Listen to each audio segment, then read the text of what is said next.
پاکستان ایک ملک جہاں پر انسانیت کو فروغ اور آزادی کی قدر کی جاتی ہے،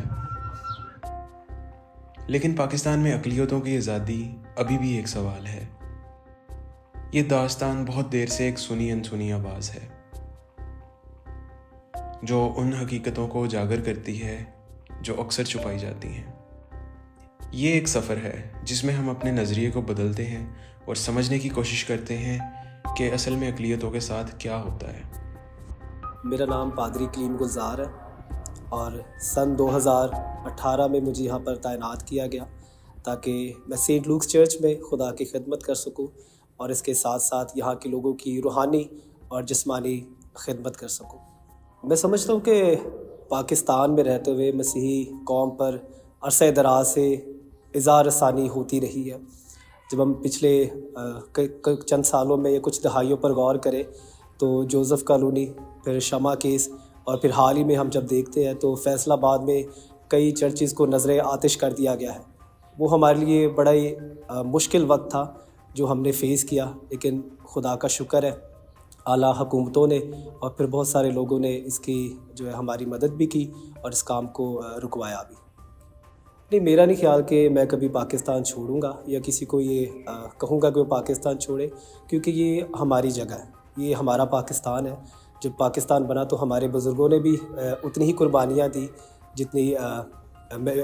میجورٹی نے دی ہیں۔ تو میں سمجھتا ہوں کہ ہاں، اگر حالات مشکل ہیں تو حالات کو ٹھیک کرنے والے بھی ہم ہی ہیں، اور اگر ہم محنت کریں گے اور ایمانداری کے ساتھ اس ملک کے ساتھ چلیں گے تو یہ حالات آسان بھی ہوں گے اور ہم ترقی بھی کریں گے۔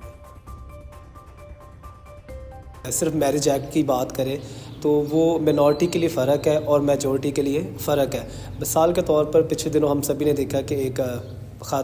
بچی تھی جس کی عمر تقریباً 16 سال تھی، اور عدالتوں نے اور حکومتوں نے ان کا بڑا ساتھ دیا۔ ساتھ اس لیے دیا کیونکہ سب یہی کہہ رہے تھے کہ بچی کی عمر چھوٹی ہے، اور اس کو پھر جو لڑکا لے کر آیا کراچی سے بیاہ کر یا نکاح کر کے، جس بھی حالت میں وہ تھی، تو اس کے بعد حکومت کے ساتھ دینے کے ساتھ ساتھ پھر لوگوں نے بھی ان کی تائید کی، اور پھر اس لڑکی کا باپ جو ہے وہ کیس جیتا، اس کو واپس بھیج دیا گیا۔ لیکن اس کے بعد جب ہم مائنورٹیز کی بات کرتے ہیں تو سندھ میں خصوصاً اور پھر لاہور میں بھی ایسے واقعات وہ گزرے ہیں کہ جب مسیحوں کی، ہندوؤں کی یا سکھوں کی بیٹیوں کو اغوا کیا گیا، ان کو جبراً اسلام قبول کروایا گیا، اور پھر ان سے یہ کہا گیا کہ انہوں نے خود سے قبول کیا ہے، اور آج تک وہ لڑکیاں جو وہ واپس نہیں آئی۔ تو میں سمجھتا ہوں کہ آئین تو ٹھیک ہے ہمارے لیے، لیکن اس پر عمل درآمد ہے، اس کا ہونا ضروری ہے۔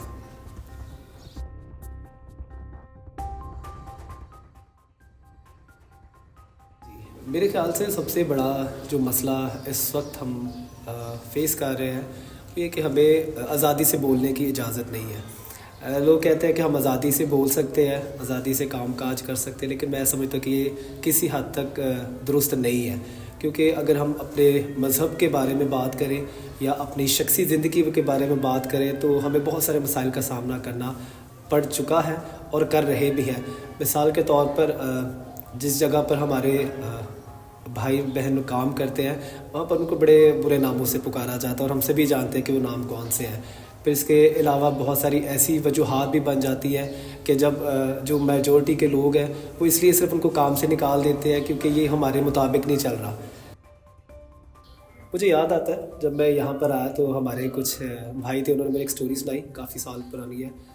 30 سے 40 سال پرانا یہ واقعہ ہے۔ تو یہاں پر ایک شخص ہوا کرتے تھے، وہ کہلاتے تھے یہاں کے مطلب ڈان کہلاتے تھے یہاں کے بدماش۔ تو انہوں نے یہ کوشش کی کہ اس چرچ پر قبضہ کیا جا سکے، اس احاطے پر قبضہ کیا جا سکے۔ تو تب اس وقت میں یہاں پر ہمارے پاسبان تھے، ان کا نام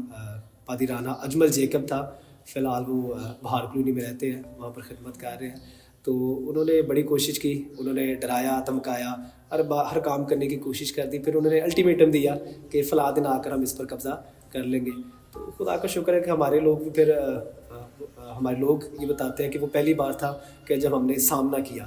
تو جتنی بھی خواتین تھی، بچے تھے، بزرگ تھے، کہ ایون جو بیمار تھے وہ بھی اٹھ کر آ گئے کہ ہم اپنے چرچ کی حفاظت کریں گے اور ہم اس جگہ پر قبضہ نہیں کرنے دیں گے۔ تو خدا کا شکر ہے کہ آج ہماری جو دوستی ہے مسلم کمیونٹی کے ساتھ بڑی اسٹرانگ ہو گئی ہے. اب جب توہین رسالت کا کیس آتا ہے یا 295C جیسے کیس سامنے آتے ہیں تو اس سے پہلے کہ مسیحی یا ہندو آگے ہوں, ہمارے سب سے پہلے جو مسلم بہن بھائی ہیں وہ سب سے پہلے آگے ہوتے ہیں, جو کہ ایک اچھی بات ہے. تو یہ وہ تمام باتیں ہیں جو پاکستان کی ایک مثبت شکل دنیا میں لے کر جاتی ہے. تو میں سمجھتا ہوں کہ ہاں ہمارا جو مستقبل ہے اگر ہم انہی راہوں پر چلتے رہے, انہی رستوں پر چلتے رہے, تو پاکستان ضرور پوری دنیا میں ایک پازیٹیو کنٹری کے روپ میں سامنے آئے گا, اور ہماری جو آواز ہے وہ لوگ سنیں گے اور ہمارا ساتھ دیں گے.